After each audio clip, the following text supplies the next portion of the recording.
Pengen. Betul.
Kasi ang pastor mo ay absent-absent mo ay ang pastor wala pa saka ang wife and then the pastor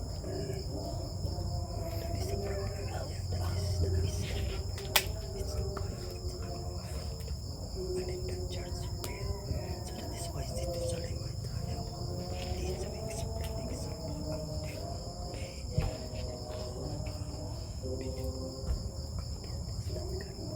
kasi ang church na hearing is repair.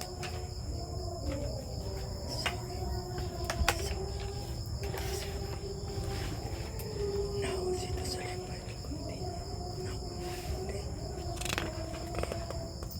that we lost. So, what day that is Proverbs chapter 21, verse 23. Proverbs chapter 21, verse 23. So, yesterday we learned that ang wife ay herself. Okay. And second, yesterday we learned ang wife ay right. Self the right.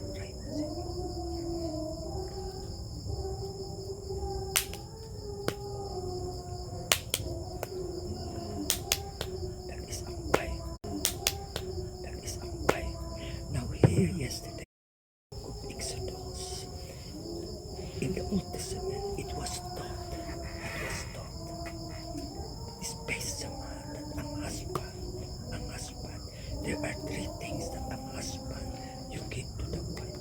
There are three things. First, you need to give the wife the food. The second, you give the wife the clothes. You give the wife need.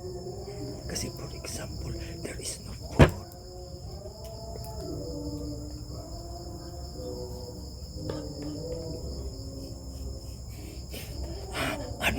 That is why so in the Old Testament it is that if you are the man in America, this thing need that is man okay need the food, need the clothes, need three.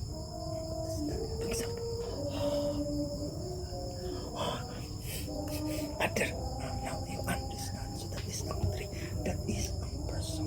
That is the man. But remember, sorry, ang God is not a man. So wow, that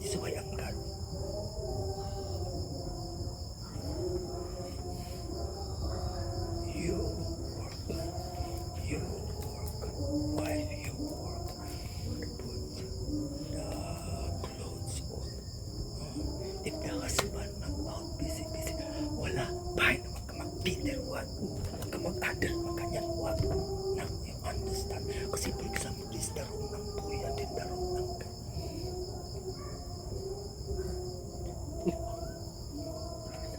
Kamag-adal. Now you understand that is the problem. So here, and God has His own, which is different from the person. Now you understand. Kasi ang person own. Yeah. But ang God is different. That is why when you're deaf, you come to like that is beautiful kasi God give us the word with His spirit na mag-support na mag-ganyan. That is why si Jerusalem I will teach, for example, deaf you cannot come to Taliban.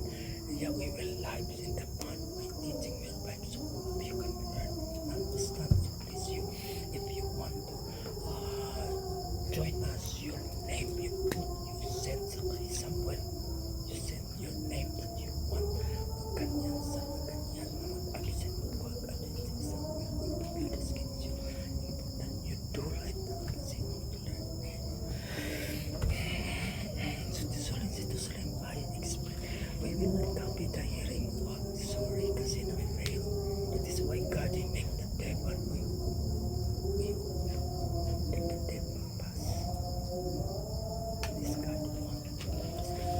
So now it's Monday.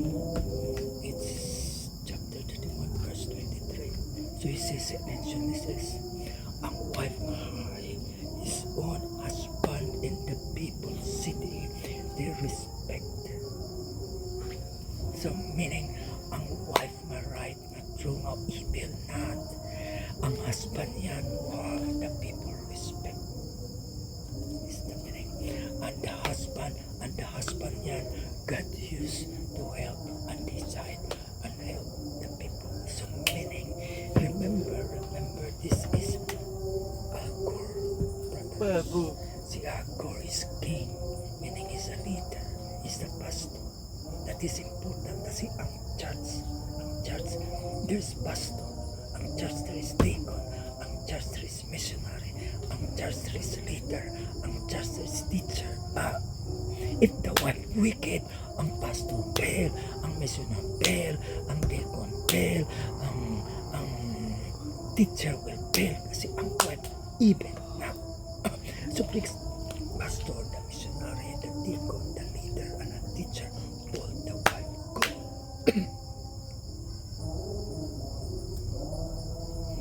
Respect much, okay? And God use. That is, so it is here in verse 23. So ang wife maray, ang husband, God use. But ang wife na evil, ang husband, the devil use. So, if the husband, the devil use,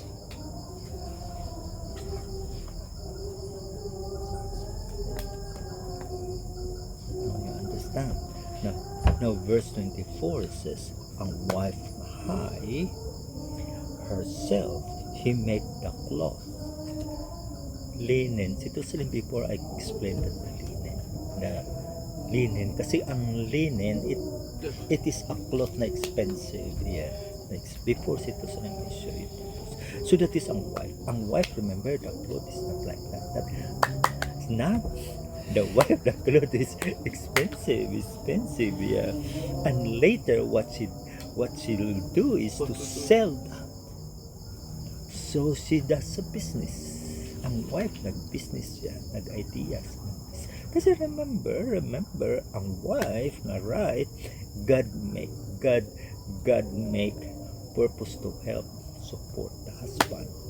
So dapat herself, the wife na ganyan, dapat yan mag-idea. God use kasi God her wisdom.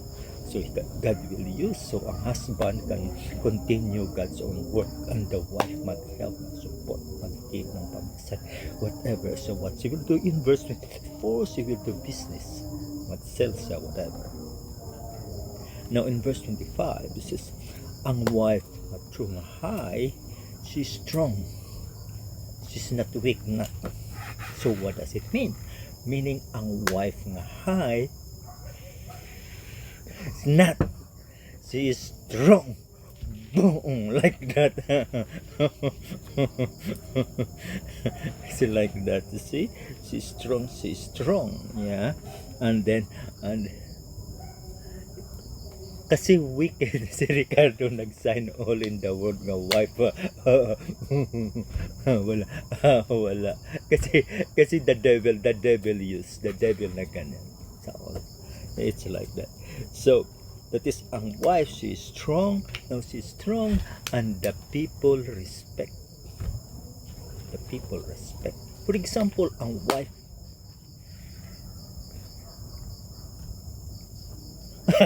now you understand. And people will gossip.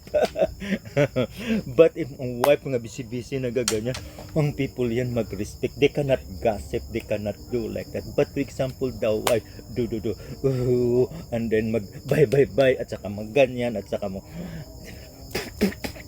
ayan, magganyan. Now you understand that.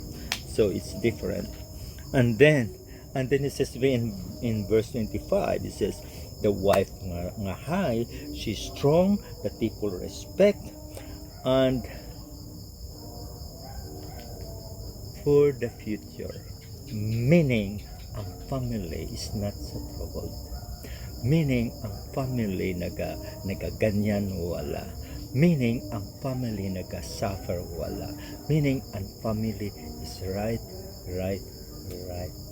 good, and people respect and people honor because the wife is right.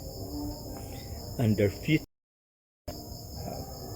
this is the verse 26, it says here, that is why ang wife nga high, she sign wise. Yeah. Now ang wife nga high, she's remember yesterday when she's busy to focus on the work na ganyan, and then when she sign, it's like that. Why? Wala siya nagamit sa kanang ganyan, wala. Kasi for example, ang wife saka magganyan at saka magasip ang wife ng nagagasip yeah, it's like that.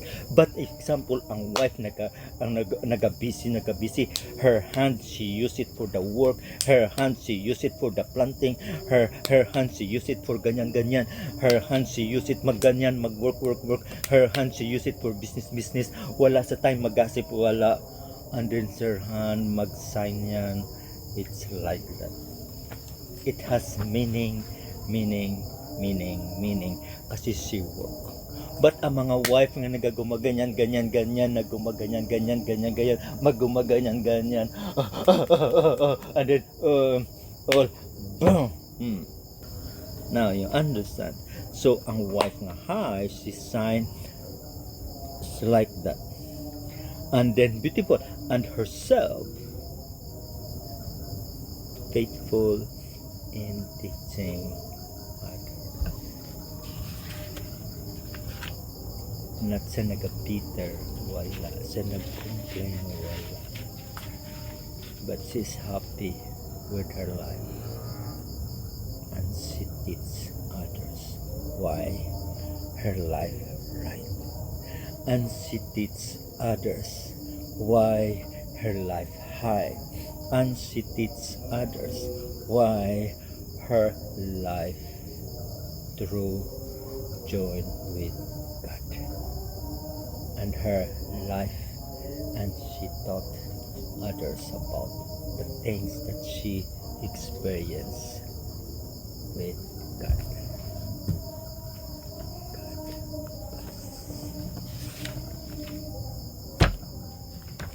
I hope and pray that death, especially the wife, and chapter 31 of Proverbs, you have to do like that. Read, and you put that permanent, and you obey it, and you live with it, and you base with it. And God's own work is beautiful. God through will be happy, and God will bless the wife, and God will reward. Now any request to like chats, they sing in begin in the morning.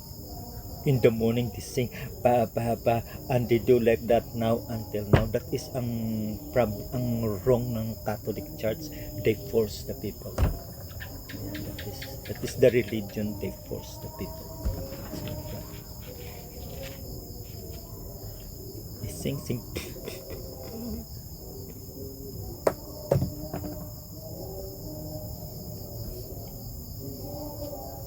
They did it. It's okay. That's the world. Let's get it. Now, definitely, do you have any question? Now, why? Now, please, you learn, and then when you learn, you don't copy the world. So you have to base it. That is what I hope. Kasi si Tusalem I explain in our Sunday school. We try, we hope. We hope that we'll understand God. When we understand God, and then we obey God, and we base this, we hope. And then when Jesus will come, and then God pass. That is what we hope. Now, any other question?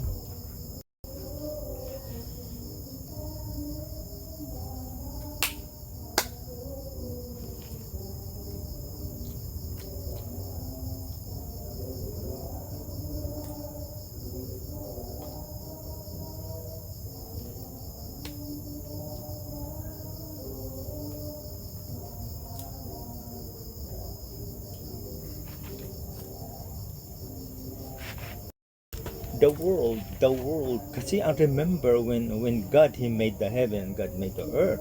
It was perfect, it was beautiful.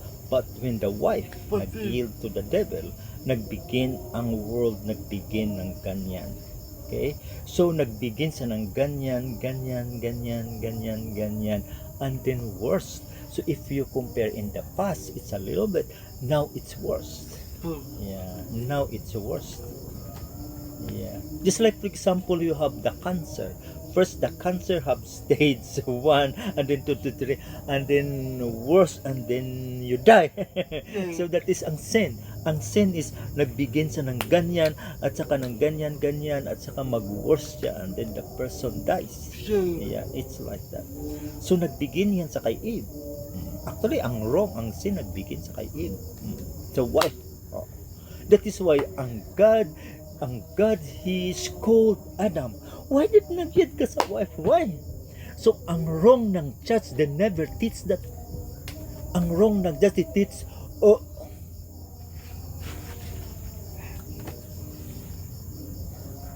to Salem, when I never learn about ang si Adam nag-yield sa wife. Never. All yan. So, meaning ang wife, wrong, kasi ang wrong ni Adam is nag-yield sa wife.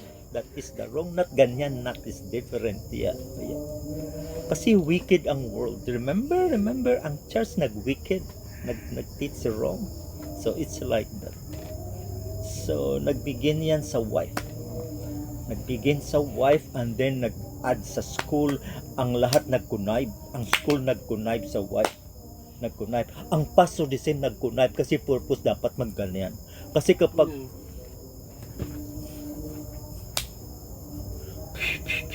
it's like that. So, nagbigin ang wife, and then the pastor nag-agree. Parot na the same. Nag-evil. Nag-evil the same. Yeah. Yes, nag-evil both. So, first ang wife, and then na-fail ang pastor. That is why ang mga pastor, all yan, gaganyan yan sa wife, never yan naghapos, never. Ang pastor yung magganon yan sa wife. Tama ang God. Si Adam na ganyan, nag-connive sa kay Eve. So, the pastor said, this week, the deaf pastor will come. Now, si Tusalem, I try to help. But example, it's okay. I will not worry, I will not. So, but that's what we hope, that they will come, kasi God give us His word is beautiful. Si Tusalem, God help me, it's complete. It's complete already for 1 week. And si Tusalem, I praise God for His help. So, So please, all, especially the pastor, all the deaf and nag-work sa church, you ask and pray that God will help, that you could come. We have problem, we don't have a house, so please you do live in tent. So that's what we hope. So again, Andrew, thank you. At saka si God. So if there is no more question, wala. Then we have to close and pray. Ang mga wife nag-comment, wala. Why ang mga wife ga-comment, wala? Why? Ang mga wife at saka na ganyan. Akanat. So sorry, maganon. Si Ricardo nag-sign. Yes.